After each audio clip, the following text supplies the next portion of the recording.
আজকে আমরা একটা দারুণ বিষয় নিয়ে কথা বলবো, বাংলাদেশের স্থাপত্য। বাইরে থেকে দেখতে একটা দালান যেরকমই হোক না কেন, এর পেছনে কিন্তু অনেক গভীর ভাবনা আর গল্প লুকিয়ে থাকে। চলুন সেই গল্পগুলোই শোনার চেষ্টা করি। তো প্রথমেই যে প্রশ্নটা মাথায় আসে সেটা হলো, একটা স্থাপত্যের নকশার পেছনে মূল চিন্তাটা আসলে কি? একটা বিল্ডিং কি শুধু ইট সিমেন্টের একটা কাঠামো, নাকি এর চেয়েও বেশি কিছু? আসলে উত্তরটা হলো, স্থাপত্য প্রায়ই একটা শক্তিশালী প্রতীক হয়ে ওঠে। এটা আমাদের সংস্কৃতি, ইতিহাস আর পরিচয়ের গল্প বলে। তাহলে চলুন দেখি কিভাবে এই ভবনগুলো আমাদের জাতীয় গল্পগুলো বলছে। আর এর সবচেয়ে ভালো উদাহরণগুলোর একটা হলো আমাদের সবার পরিচিত শহীদ মিনার। দেখুন, শহীদ মিনার কিন্তু শুধু একটা স্মৃতিস্তম্ভই না, এর ডিজাইনের ভেতরে একটা গভীর রূপক লুকিয়ে আছে। মাঝখানের বড় স্তম্ভটা যেন একজন মা, আর তার দুপাশের ছোট স্তম্ভগুলো তার সন্তান। মা যেমন তার সন্তানদের আগলে রাখেন, ঠিক সেভাবেই এই নকশাটা আমাদের মাতৃভাষাকে রক্ষা করার প্রতীক। আর স্তম্ভগুলোর পেছনে যে একটা লাল বৃত্ত আছে, ওটা কিন্তু শুধু নকশার সৌন্দর্য বাড়ানোর জন্য নয়, ওটা আসলে একটা নতুন দিনের সূর্য, যে সূর্যটা শহীদের রক্তে লাল হয়ে উদিত হচ্ছে, আমাদের স্বাধীনতার সূর্য। ঠিক একই রকম আরেকটা অসাধারণ উদাহরণ হলো জাতীয় স্মৃতিসৌধ। খেয়াল করে দেখবেন, এখানে 7টা ত্রিভুজাকার দেয়াল আছে। এই 7টা দেয়াল কিন্তু এমনি এমনি দেওয়া হয়নি, এগুলো আমাদের স্বাধীনতার পথে 7টা বড় বড় সংগ্রামের প্রতীক। সেই 52র ভাষা আন্দোলন থেকে শুরু করে 71-এর মুক্তিযুদ্ধ পর্যন্ত।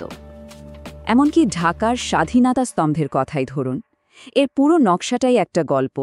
নিচের ভূগর্ভস্থ জাদুঘরটা আমাদের সংগ্রামের সেই অন্ধকার দিনগুলোর কথা মনে করিয়ে দেয়, আর তার ঠিক ওপরে থাকা উঁচু আলোর মিনারটা যেন সেই অন্ধকার থেকে বেরিয়ে আসা আমাদের মুক্তির প্রতীক। এই তো গেল প্রতীকী স্থাপত্যের কথা।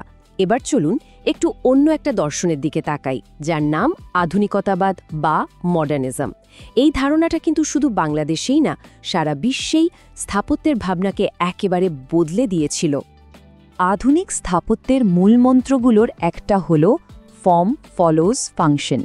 মানে একটা ভবনের নকশা কেমন হবে তা নির্ভর করবে সেটার কাজ কি তার ওপর। কোনো বাড়তি সাজসজ্জা বা অলঙ্করণের দরকার নেই।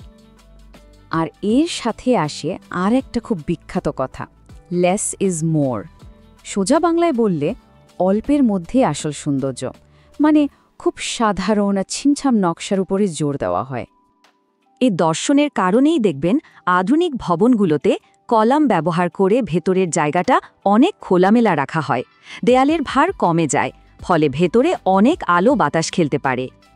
আর এই নতুন যুগের স্থাপত্যকে যারা পথ দেখিয়েছেন, তাদের মধ্যে একজন অন্যতম ব্যক্তিত্ব হলেন আমাদের ফজলুর রহমান খান। তিনি মনে করতেন, স্ট্রাকচারাল ইঞ্জিনিয়ারিং বা স্থাপত্য শুধু প্রযুক্তির খেলা নয়, এর মধ্যে একটা কবিতাও আছে। তিনি কিন্তু সেই বিখ্যাত টিউবুলার সিস্টেমের উদ্ভাবক। সহজ করে বললে, এটা এমন একটা নকশা যা উঁচু দালানের বাইরের কাঠামোকে অনেক বেশি শক্তিশালী করে তোলে, আর এর ফলেই আজকের দিনের আকাশছোঁয়া ভবনগুলো এত মজবুত আর ভূমিকম্প সহনশীল হয়।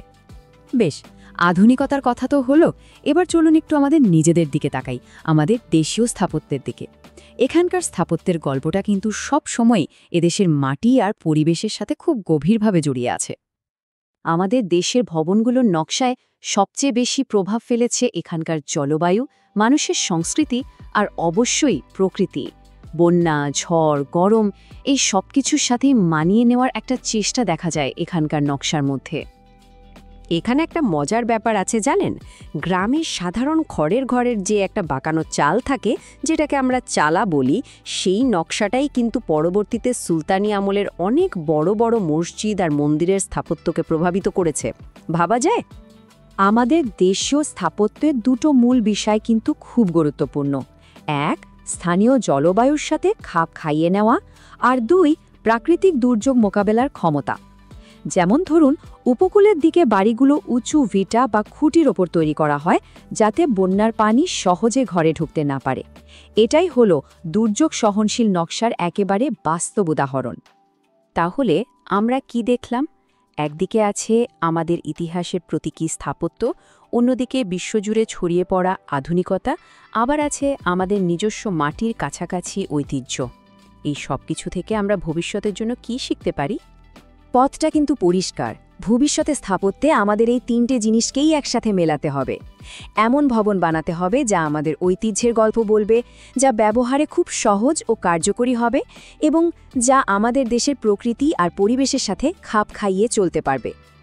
সব মিলিয়ে আজকের আলোচনার মূল কথা এটাই, আমাদের ভাবতে হবে কিভাবে আমরা অতীতের জ্ঞান আর আজকের প্রযুক্তিকে কাজে লাগিয়ে এমন স্থাপত্য তৈরি করতে পারি যা শুধু সুন্দরই হবে না, বরং আরও বেশি অর্থবহ, টেকসই আর মানবিক হয়ে উঠবে। এই ভাবনাটাই আসলে সবচেয়ে জরুরি।